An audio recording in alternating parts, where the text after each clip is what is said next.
India के अंदर bullet proof ट्रेनें कितनी हैं? बहुत ज़्यादा बन रही है। दुनिया के एक नंबर पे मुल्क इंडिया है जहाँ पे सबसे ज़्यादा बुलेट प्रूफ ट्रेनें हैं। क्या बात पाकिस्तान के अंदर हमने 2 बना दी जंगला बसें, एक बना दी वो किन्नो ट्रेन है या माल्टा ट्रेन है।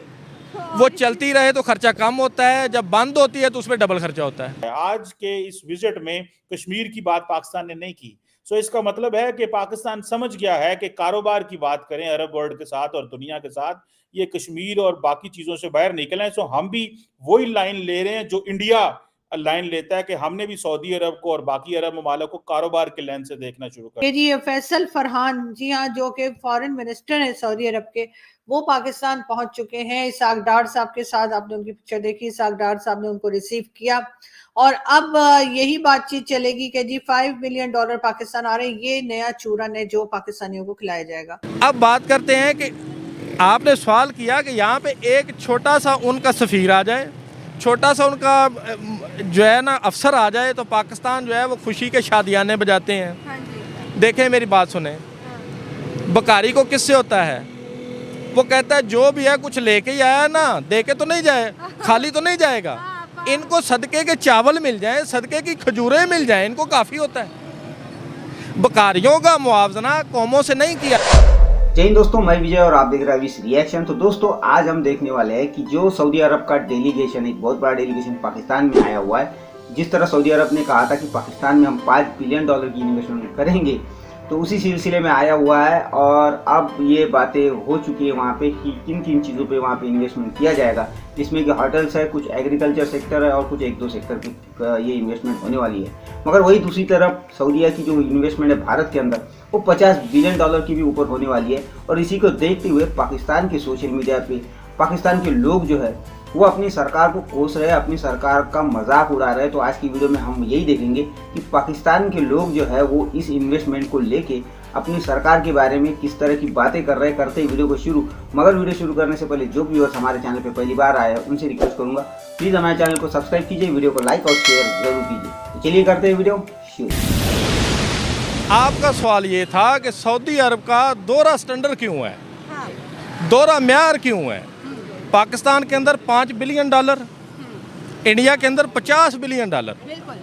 याद रखें, आपको बेसिक नॉलेज होना चाहिए कि हम गुलाम कौमों को कैसे ट्रीट करते हैं, गुलाम कौमों को किस तरह लीड करते हैं, आज़ाद कौमों के साथ कैसे बात करते हैं। जब किसी गुलाम से बात करेंगे उसकी बॉडी लैंग्वेज देखिएगा, उसकी ड्रेसिंग देखिएगा, उसका उठना बैठना देखिएगा, उनकी क्वालिफिकेशन देखिएगा। ठीक हो गया, हाँ। जब आज़ाद कौमों को देखेंगे तो तब उनकी ड्रेसिंग देखिएगा, उनका उठना बैठना देखिएगा, उनकी रैदल बैतल देखिएगा। मिसाल के तौर पे अफ़गानिस्तान की बात करते हैं। अफ़गानिस्तान के अंदर कितना अरसा जंग लड़ी गई? 30 साल। 30 साल। कितने ममालिक को उन्होंने शिकस्त दी? तकरीबन 51 से 52 ममालिक को उन्होंने शिकस्त दी। क्या उन्होंने अपनी खेड़ी चेंज कर ली? नहीं। क्या वो सूटड वूटड हुए? नहीं। क्या उन्होंने अफगानी ज़बान बोलना बंद कर दी? नहीं। अब आ जाओ इंडिया की तरफ। 1947 के अंदर 2 मुल्क आज़ाद हुए थे। उनमें से एक कौम बन गई, दूसरी गुलाम दर गुलाम दर गुलाम दर गुलाम बन। कि आप आओगे तो क्या लेकर आओगे, हम आपके घर जाएंगे तो आप क्या देंगे। अच्छा, वो सऊदी अरेबिया वाले आए हैं तो हमारा क्वेश्चन है कि आप क्या लेकर आए। दूसरा, हम आपके घर जाएंगे, औरंगजेब साहब IMF के लिए वॉशिंगटन DC में, हम आपके घर जाएंगे तो आप हमें क्या देंगे। यहां से शुरू करूंगा। मेरे मोहतरम फॉरेन मिनिस्टर साहब डार साहब ने फरमाया कि मैंने जिंदगी में इतना बड़ा डेलीगेशन नहीं कहीं देखा। मैं इसको ट्रेड डेलीगेशन नहीं कहूंगा, ये लूट सेल है, ये प्रॉपर्टी का ऑक्शन है। ये दिस इज नॉट, आप कह रहे हैं इसका नाम दे रहे हैं ट्रेड डेलीगेशन। ट्रेड नहीं, ट्रेड 2 चीजों से होता है। चीजें खरीदी जाती हैं, चीजों के हाथ एक्सचेंज करते हैं एक दूसरे के साथ। आप प्रोडक्ट्स देते हैं, वो पैसे लेते हैं, आप पैसे देते हैं, वो आपको प्रोडक्ट देते हैं। ये ऑक्शन है। इस ऑक्शन को, ये सऊदी ऑक्शन हो रहा है यहां पे, और इसके अंदर लूट सेल है कि आप एक सूबा खरीदें, हम 2 सूबे फ्री देंगे साथ। इस ऑक्शन के अंदर ये सूरत हाल। पावर ऑफ डेलीगेशन इधर आया सऊदीया का, इन्वेस्टमेंट की घर से बना क्या रहे हैं होटल। अब जरा माजी में चलते हैं। शेख सुल्तान बिन अल नहान शेख जायद के नाम से वो हॉस्पिटल बना के गए थे। कब तक? जब तक उस हॉस्पिटल की मैनेजमेंट सुपरविजन उनके पास थी, अरबियों के पास, वो बेस्ट काम करता था। आज वहाँ पे चले जाएं, हॉस्पिटल के अंदर, हॉस्पिटल के बाहर आपको बकारी नज़र आएंगे, डॉक्टर काम ही नज़र आएंगे। अगर डॉक्टर होंगे तो उनके नहरे देखेंगे, वहाँ पे मशीनरी काम नहीं करती, मरीज़ जलील होते हैं। अब आ जाओ बात इंडिया की करते हैं। दुनिया के बेस्ट कार्डियोलॉजी कहाँ पे है? इंडिया में बहुत सस्ते। आज इंडिया कहाँ पहुँच गया? चांद पे। पाकिस्तान कहाँ पहुँच गया? आप बताएं। दुनिया के जो कंगले मुल्क हैं उनके अंदर पाकिस्तान का नाम आना शुरू हो गया है। सोमालिया के साथ इनका मुआवजना किन के साथ है? वो कंगले ममालिक के साथ।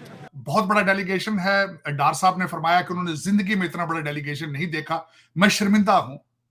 उसके अंदर एग्रीकल्चर मिनिस्टर आए हैं सऊदी अरेबिया के, एक एग्रीकल्चर कंट्री के अंदर एक सऊदी एग्रीकल्चर मिनिस्टर आए हैं, और शायद मेरा ख्याल है अपना होमवर्क करके नहीं आए कि आप ऐसे एक एग्रीकल्चर कंट्री के अंदर एग्रीकल्चर प्रोजेक्ट लेके आ रहे हैं जो जिसका सबसे बड़ा जिसकी शनाख्त एग्रीकल्चर है, लेकिन गंदम और चीनी इंपोर्ट करता है। शायद उस सऊदी मिनिस्टर को यह नहीं पता कि हम अपनी पहले चीनी बेचते हैं, फिर वही चीनी वापस खरीदते हैं, यह भी नहीं पता उनको। फिर गवर्नमेंट से सब्सिडी लेते हैं, फिर उससे माल बनाते हैं, और उस बंदे को यह नहीं पता कि यहाँ शुगर मिले ऊन कौन करता है। उस एग्रीकल्चर मिनिस्टर को यह नहीं पता। तो मतालिया पाकिस्तान खोलें तो पाकिस्तान के अंदर गंदम पैदा करने वाला जो मुल्क शामिल किया गया वो 5वें नंबर पे पाकिस्तान मेंशन है। आटे की लाइनें देखें तो पाकिस्तान कितने नंबर पे आता है? 1 नंबर पे। किस सफ में आता है? बकारियों की सफ में, नंबर 1 पे। अब देखें कि यहाँ पे ऐसा क्यों है? सऊदीया का दौरा म्यार क्यों है? $5 बिलियन एक होटल के लिए। उसके अंदर अय्याशी किन लोगों ने करनी है? जिनका खर्चा हुकूमत कौन सी उठा रही है? गरीब गुरबा उठा रहे हैं। गरीब कमाते हैं, माचिस से लेके सफ़र करने तक टैक्स देते हैं। अय्याशी कौन करते हैं? 0.0 में आते हैं वो लोग। इकाइयों में है या दहाइयों में है?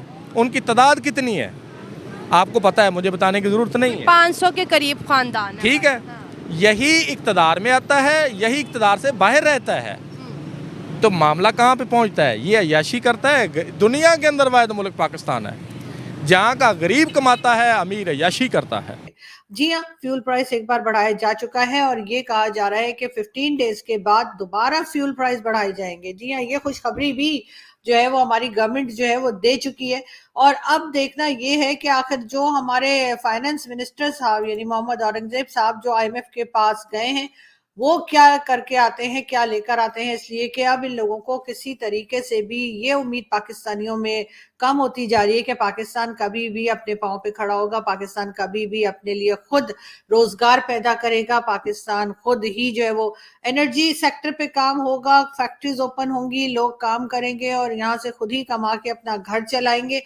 गवर्नमेंट ऐसा होने नहीं देगी और एस्टेब्लिशमेंट ऐसा कुछ नहीं कर रही जिसके लिए हम ये कह सकें कि पाकिस्तान में भी जो है वो ना सिर्फ ये कि इन्वेस्टमेंट के लिए लोग आया करेंगे बल्कि पाकिस्तान में लोगों को रोजगार मिलेगा, पाकिस्तान में कोई आसानी पैदा होगी, ऐसा कुछ होने नहीं जा रहा। जी हाँ, बिल्कुल। इस वक्त भी अगर आप देखें तो सऊदी डेलीगेशन जरूर पाकिस्तान आया हुआ है और उनका कहना यही है कि जी वो 5 बिलियन जो है $5 बिलियन की इन्वेस्टमेंट के लिए आए हैं, लेकिन लग यही रहा है कि फिलहाल वो जायजा लेने आए हैं, ऐसा कुछ होने जा नहीं रहा। साथ साथ मैं आपको ये भी बता दूं कि जी फैसल फरहान, जी हाँ, जो कि फॉरेन मिनिस्टर है सऊदी अरब के, वो पाकिस्तान पहुंच चुके हैं। इसाक डार साहब के साथ आपने उनकी पिक्चर देखी, इसाक डार साहब ने उनको रिसीव किया और अब यही बातचीत चलेगी कि जी $5 बिलियन पाकिस्तान आ रहे हैं। ये नया चूरन है जो पाकिस्तानियों को खिलाया जाएगा।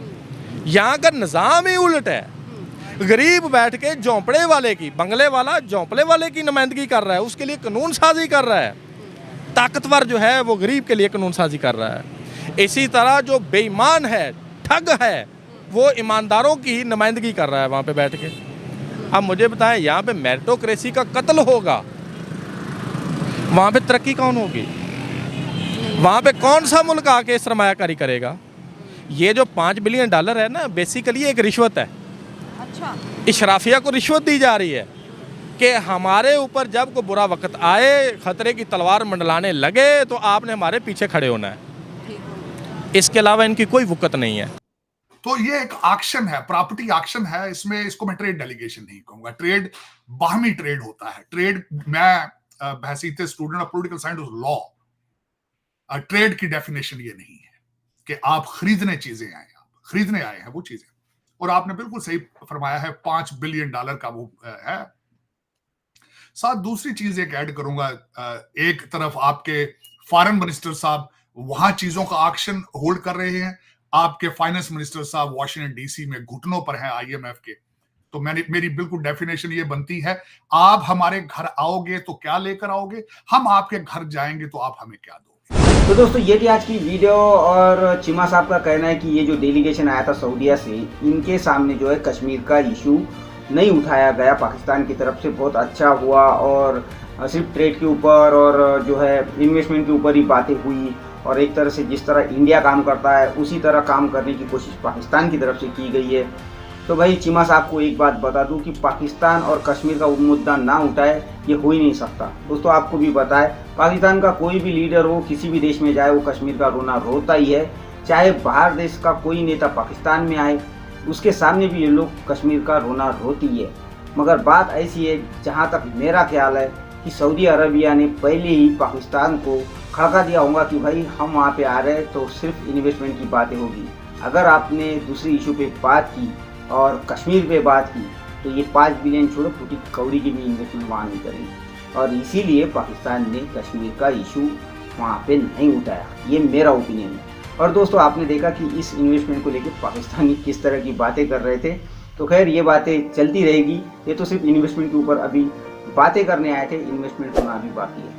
तो खैर ये थी आज की वीडियो। आशा करते हैं आप सभी को अच्छी लगी होगी। तो चलिए चलते हैं, मिलते हैं अगली वीडियो में। तब तक के लिए जय हिंद।